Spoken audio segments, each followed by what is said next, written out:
അപ്പോ ഒരു ദിവസം നേരം വെളുത്തപ്പോ NSSന്റെ സുകുമാരൻ നായര് അന്തംഗമ്മിയായിട്ട് മാറുന്നു, അടിമക്കണ്ണായിട്ട് മാറുന്നു.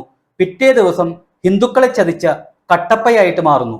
അപ്പോ ഈ കുടുംബകാര്യം എന്ന് ആ ബാനറിൽ പറഞ്ഞത് ഒരു കാര്യം മാത്രമാണോ, ഒന്നിലധികം കാര്യങ്ങളുണ്ടോ? ഇതിനെക്കുറിച്ചാണ് നമ്മൾ ചർച്ച ചെയ്യുന്നത്. നമസ്കാരം.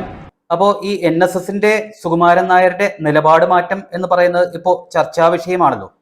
അപ്പോ ഈ ഒരു വിഷയത്തിൽ ആദ്യമേ പറയാനുള്ളത്, യഥാർത്ഥത്തില് ഈ സുകുമാരൻ നായർ പറഞ്ഞു കഴിഞ്ഞാൽ കേരളത്തിലെ എല്ലാ നായന്മാരും കമ്മ്യൂണിസ്റ്റിന് വോട്ട് ചെയ്യും എന്ന് ചിന്തിച്ച പിണറായി വിജയനാണോ മണ്ടൻ, അതോ ഞാൻ പറഞ്ഞാൽ എല്ലാവരും കമ്മ്യൂണിസ്റ്റിന് വോട്ട് ചെയ്യും എന്ന് ചിന്തിച്ച സുകുമാരൻ നായരാണോ മണ്ടൻ എന്നുള്ളത് പ്രേക്ഷകർ തീരുമാനിക്കുക എന്നുള്ളതാണ്. ഇനി അടുത്ത ഒരു കാര്യം എന്ന് പറയുന്നത്, ഇപ്പോ കട്ടപ്പ പോസ്റ്ററുകളാണല്ലോ പ്രധാനമായിട്ട് ചർച്ചാ വിഷയമായിട്ടുള്ളത്. ഈ കട്ടപ്പ പോസ്റ്റർ, അതായത് ഹിന്ദുക്കളെ ചതിച്ച, പിന്നിൽ നിന്ന് കുത്തിയ, സ്വന്തം കുടുംബകാര്യത്തിന് വേണ്ടി NSSനെ വിനിയോഗിച്ച ആ കട്ടപ്പ എന്നാണ് പറഞ്ഞിരിക്കുന്നത്. ഹിന്ദുക്കൾക്ക് നാണക്കേട് എന്നാണ് പറഞ്ഞിരിക്കുന്നത്. ഈ ഒരു പോസ്റ്റർ യഥാർത്ഥത്തിൽ NSSകാർ തന്നെ വെക്കുന്നതാണോ, അതോ ചില തൽപര കക്ഷികൾ വെക്കുന്നതാണോ എന്നുള്ളതാണ് പ്രധാനമായിട്ട് ചർച്ചാ വിഷയം. അപ്പോ ആ ഒരു കാര്യത്തിൽ പ്രധാനമായിട്ട് പറയാനുള്ളത്, ഈ NSSന്റെ ആളുകൾ തന്നെയാണ് വെക്കുന്നത്. അത് ഭാരവാഹികളല്ല, ഭൂരിപക്ഷം വരുന്ന മെമ്പർമാരാണ് അതിന് പിന്നിൽ എന്നുള്ളതാണ് നമ്മൾ വ്യക്തമായിട്ട് മനസ്സിലാക്കേണ്ടത്. കാരണം NSSന്റെ പ്രാദേശിക ഭാരവാഹികളൊക്കെ ഇതിനെ എതിർക്കുന്നുണ്ട് എന്നുണ്ടെങ്കിലും അത് അവർ അഴിച്ചു മാറ്റാൻ തയ്യാറല്ല. കാരണം അവരുടെ സംഘടനയ്ക്കുള്ളിൽ തന്നെ അതിന്റെ ഒരു തീവ്ര ചർച്ചകൾ വരും എന്നുള്ളത് കൊണ്ട് തന്നെ അത് അവർ കണ്ണടച്ച് മൈൻഡ് ചെയ്യാതിരിക്കുന്നു എന്നുള്ളതാണ് സത്യാവസ്ഥ. ഇനി ഒരേ പോസ്റ്ററാണ് എല്ലായിടത്തും വരുന്നത്, അതായത് കട്ടപ്പ, കളർ കോമ്പിനേഷൻ, എഴുതിയിരിക്കുന്ന വാചകങ്ങൾ എല്ലാം ഒന്ന് തന്നെയാണ് എന്നുള്ള ഒരു വാദം മുന്നിൽ വെക്കുന്നുണ്ട്. അപ്പോ സത്യത്തില് മനസ്സിലാക്കേണ്ടത്, NSS എന്ന് പറയുന്നത് ഒരു സാമുദായിക സംഘടന മാത്രമാണ്. അതില് BJPക്കാരും കമ്മ്യൂണിസ്റ്റുകാരും കോൺഗ്രസ്സുകാരും എല്ലാം ഉണ്ട്.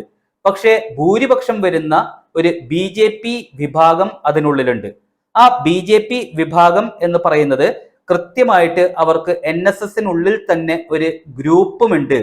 ആ ഗ്രൂപ്പ് ഇതിനുള്ളിൽ പ്രവർത്തിക്കുന്നു എന്നുള്ളതാണ് മനസ്സിലാക്കേണ്ടത്. എന്ന് പറഞ്ഞു കഴിഞ്ഞാൽ ഇപ്പോ പെട്ടെന്ന് BJPക്ക് വോട്ട് ശതമാനം കൂടിയിരിക്കുന്നത് NSSന്റെ കൂടി ഒരു പിന്തുണയോടെയാണ്. പക്ഷേ സുകുമാരൻ നായരുടെ പിന്തുണയോടെയല്ല.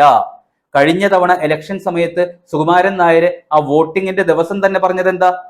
ഈ LDF എന്ന് പറയുന്നത് പരാജയപ്പെടും, കോൺഗ്രസ് വൻ ഭൂരിപക്ഷത്തോടെ ജയിക്കും എന്ന് പറഞ്ഞിട്ട് എന്തായി? LDF തന്നെ അധികാരത്തിൽ വന്നു എന്നുള്ളത് നമ്മൾ മനസ്സിലാക്കണം.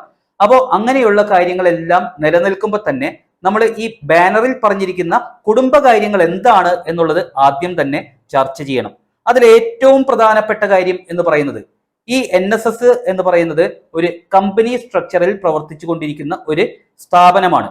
അപ്പോൾ ഈ NSS എന്ന് പറയുന്നതിന്റെ രേഖകളൊന്നും തന്നെ എല്ലാ വർഷവും കൃത്യമായി ഫയൽ ചെയ്യാറില്ല എന്നുള്ള ഒരു കാര്യം കൂടിയുണ്ട്.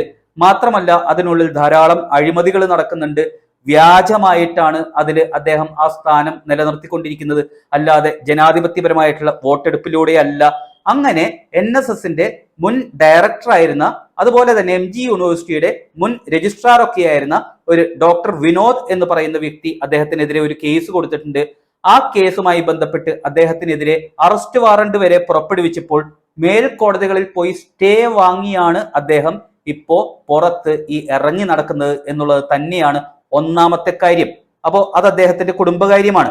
രണ്ടാമത്തെ ഒരു വിഷയം എന്ന് പറയുന്നത് അദ്ദേഹത്തിന്റെ മകളുടെ തന്നെ ഒരു വിഷയമാണ്. മകൾക്ക് പ്രത്യേക ഉന്നത പദവികൾ ഈ LDF സർക്കാർ കൊടുക്കും എന്ന് പറയുന്നുണ്ട്. അതുപോലെ തന്നെ അടുത്ത തെരഞ്ഞെടുപ്പിൽ സ്ഥാനാർത്ഥിയാവും എന്ന് പറയുന്നുണ്ട്.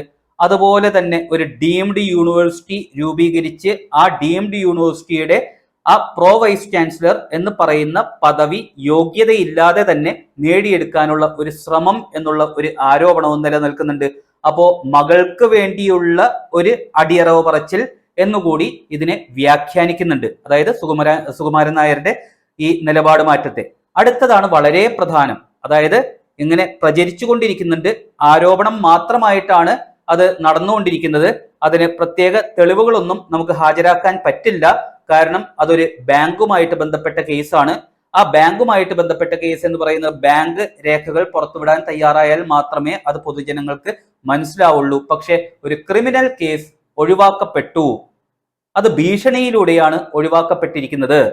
അതായത് പറഞ്ഞു വരുന്നത്, ഒരു ബാങ്കില് ഇദ്ദേഹത്തിന്റെ മകളുടെ ഭർത്താവ് വ്യാജ സർട്ടിഫിക്കറ്റ് കാണിച്ചുകൊണ്ട് ജോലിയിൽ കയറി. അത് RBIയുടെ നിയന്ത്രണത്തിലുള്ള ഒരു ബാങ്കാണ് എന്ന് കൂടി മനസ്സിലാക്കണം. അങ്ങനെ ജോലിക്ക് കയറിയതിന് ശേഷം കുറെ നാളുകൾ കഴിഞ്ഞപ്പോൾ ബാങ്ക് ഈ വ്യാജ സർട്ടിഫിക്കറ്റ് പിടിച്ചു.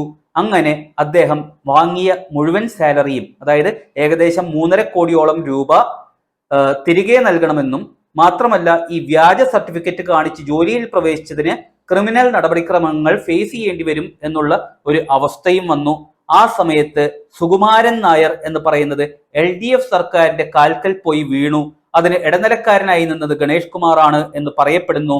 അതുപോലെ തന്നെ ആ ഒരു സമയത്ത് അദ്ദേഹത്തെ രക്ഷിക്കുന്നതിന് വേണ്ടി കൃത്യമായിട്ട് നമ്മളുടെ ദേവസ്വം ബോർഡ് പ്രസിഡന്റ് പ്രശാന്ത് ഇടപെട്ടു. ഇപ്പോ വിവാദത്തിലായിരിക്കുന്ന, ഇപ്പോ ഹിന്ദുക്കളും കമ്മ്യൂണിസ്റ്റുകാരും തമ്മിൽ പിടിവലി നടക്കുന്ന ഒരു പ്രധാന ക്ഷേത്രം, ആ പ്രധാന ക്ഷേത്രത്തിലെ അക്കൗണ്ട് എന്ന് പറയുന്നത് പൂർണ്ണമായും അവിടെ നിന്ന് പിൻവലിച്ച് മറ്റൊരു ബാങ്കിലേക്ക് മാറ്റും എന്നുള്ള ഭീഷണി മുഴക്കി.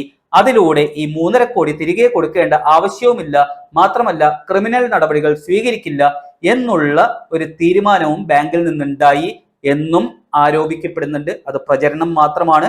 അതുകൊണ്ടായിരിക്കാം ഈ പോസ്റ്ററുകൾ, അതായത് തെക്കൻ ഭാഗങ്ങളിലാണ് കൃത്യമായിട്ട് ഇതിന്റെ പ്രചാരണം നടക്കുന്നത്. കാരണം തെക്കൻ ഭാഗങ്ങളിലുള്ള ബ്രാഞ്ചിലാണ് ഇവർ വർക്ക് ചെയ്തിരുന്നത് എന്ന് പറയപ്പെടുന്നു.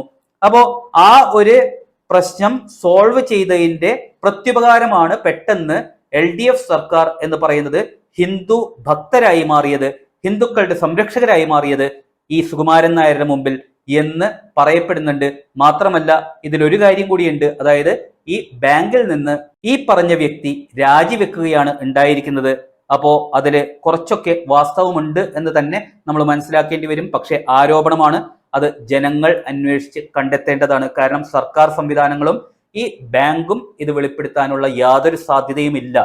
അങ്ങനെ ഈ സുകുമാരൻ നായരുടെ കുടുംബം മൊത്തം കേസുകളുടെയും അറസ്റ്റിന്റെയും വക്കിലെത്തി നിൽക്കുന്ന അവസ്ഥയിൽ കൃത്യമായിട്ട് ഒരു ദിവസം നേരം വെളുക്കുമ്പോൾ ഈ LDF അനുഭാവിയായി മാറുക, അടിമക്കണ്ണായി മാറുക, അന്തംകമ്മിയായി മാറുക എന്നുള്ളതെല്ലാം നടക്കുന്നത് സ്വാഭാവികം മാത്രമാണ്. ഇതിനെയാണ് പറയുന്നത് ഗതികേട് എന്ന്.